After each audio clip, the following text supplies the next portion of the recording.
Hello everyone. इस video में मैं डील करने वाला हूँ सेक्शन नंबर 79 के बारे में। सेक्शन 79 जो है, जैसा कि सेक्शन 78 है प्रायोरिटी की बात करता है, सेक्शन 79 भी प्रायोरिटी वाले टॉपिक में डील करता है।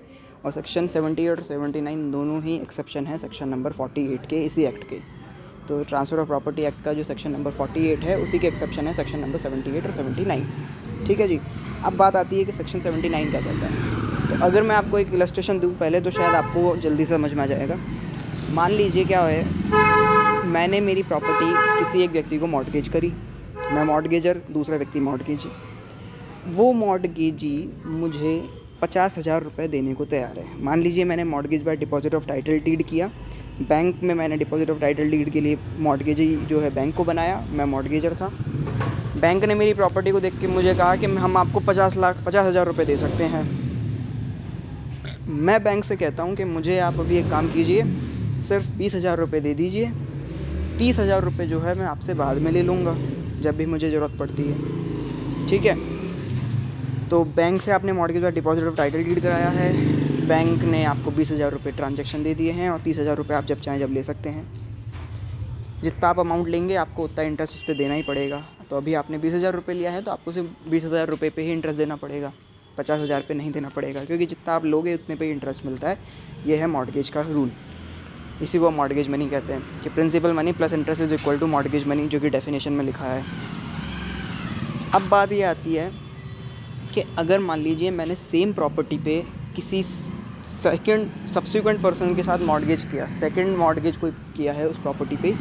मैंने अब मान लीजिए डिपॉजिट ऑफ टाइटल डीड पहले बैंक से किया था, अब मैंने मॉर्टगेज जो है दूसरा नंबर एनोमोलस मॉर्टगेज करता हूँ मैं, जिसमें क्या करता हूँ, पोजीशन दे देता हूँ मैं किसी एक व्यक्ति को, और उस व्यक्ति के पास जो है पोजीशन आ गया है और मैंने उससे ले लिए हैं 50,000 रुपये।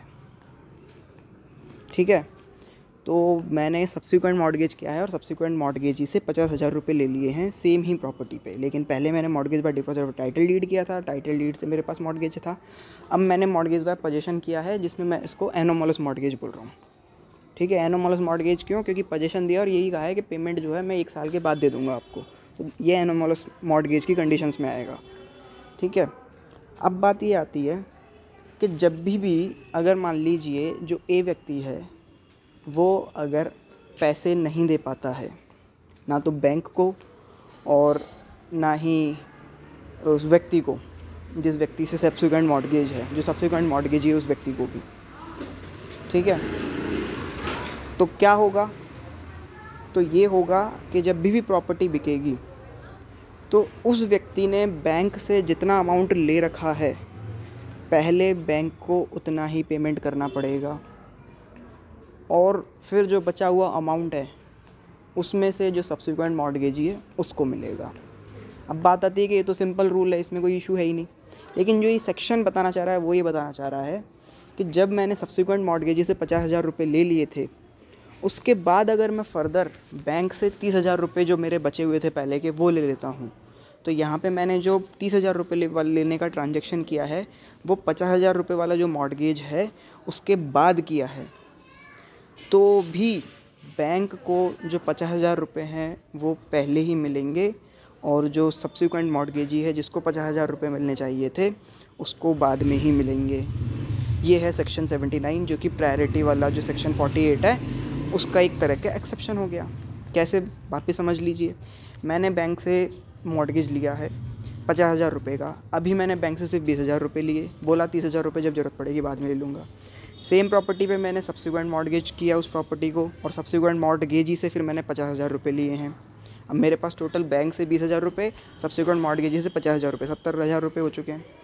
अब मैं वापस जब 70,000 रुपये हो गए, उसके बाद भी मुझे और पैसे की ज़रूरत पड़ी, तो मैंने वापस जो बैंक था बैंक के पास गया। मैंने कहा मुझे जो 30,000 रुपये बच रहे हैं वो और दे दो मेरे उस प्रॉपर्टी से रिलेटेड। तो मैंने बैंक से 30,000 रुपये और ले लिए, तो टोटल मेरे पास 1,00,000 रुपये हो गए। 1,00,000 रुपये मेरे पास 50,000 बैंक हैं टोटल, और 50,000 सब्सिक्वेंट मॉर्टगेजी के।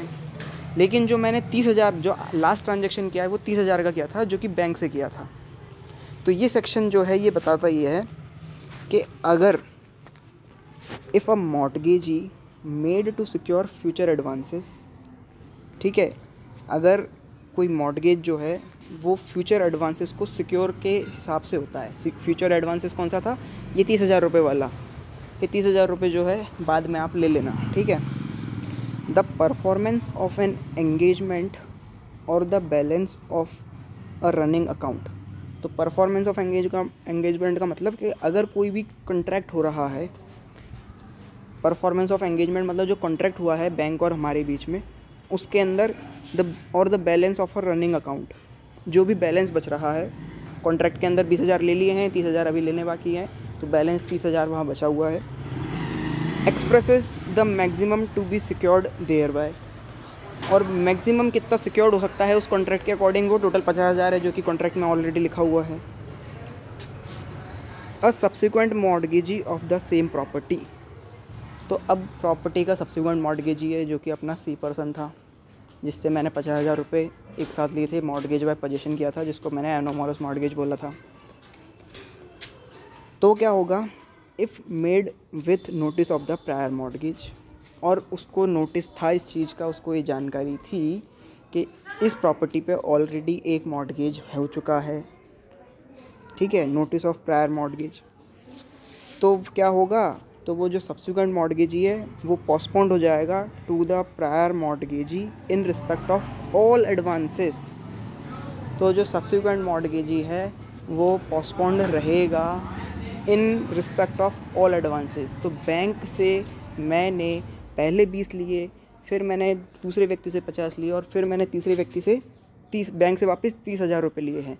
तो बैंक से जो है 30,000 रुपये सबसे लास्ट में लिए हैं, तो भी बैंक का जो टोटल अमाउंट जो कि मैक्सिमम एक्सप्रेस्ड है वो पहले ही दिया जाएगा। जो सब्सिक्वेंट मॉर्टगेजी है वो पोस्टपोन्ड हो जाएगा, ठीक है, postponed to the prior mortgagee. Prior mortgage जो भी है तो प्रायर मॉर्टगेज बैंक वाला हो जाएगा। In respect of all advances और debits not exceeding the maximum. जितना भी बैंक एडवांसेस की बात कर रहा था अगर मैंने लिया है तो वो, और जितना मैक्सिमम एक्सप्रेस है, तो मैक्सिमम 50 एक्सप्रेस था, और अगर मैंने 50 पूरा ले लिया है तो पूरा 50 पहले मेरे को बैंक को देना पड़ेगा जब भी मेरी प्रॉपर्टी सेल होती है। अगर मैं पेमेंट नहीं दे पाता हूँ तो प्रॉपर्टी मेरी कब बिकेगी, अगर मैं मॉर्टगेज मनी नहीं पेमेंट कर पाया तो प्रॉपर्टी बिकेगी, क्योंकि सेक्शन नंबर 67 का राइट है ये मॉर्टगेजी का, राइट टू फॉरक्लोजर और सेल।